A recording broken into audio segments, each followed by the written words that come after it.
a controversial vote getting underway right now in Chino. The Chino Valley Unified School District is deciding on a transgender policy that would notify parents in writing if a child changes their name or updates their pronouns. KTLA's Shelby Nelson live in Chino tonight. Shelby.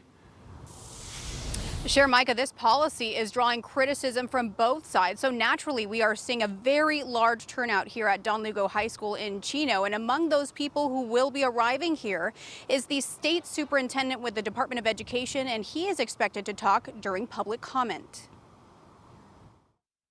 A heated debate causing division within the Chino Valley Unified School District as the school board is slated to vote on a controversial policy surrounding gender identity. The board will put to a vote whether teachers and school staff should be required to notify parents within 72 hours after a student requests to identify with a gender different than what is on their birth certificate. You can never say what other board member is going to do or vote.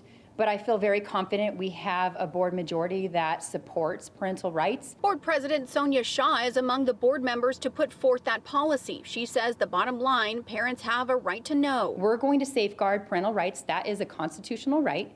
And we're going to make sure our parents here in Chino Valley know they're sending kids here to be taught, not to be anything else. The policy mirrors an assembly bill introduced earlier this year, but that never passed. Critics say the bill would out LGBTQ plus students to their parents and would force some to maintain a level of secrecy. You, the school board, will never understand the gravity of the danger this resolution places upon transgender students. In April, students and parents packed a school board meeting voicing their opinions. Christy Hurst is a former educator with the district for 14 years. She also has 3 kids who attend CVUSD schools. She says this policy promotes distrust. I know education works best when you have committed parents who are engaged, working with caring teachers to create a safe environment for all kids.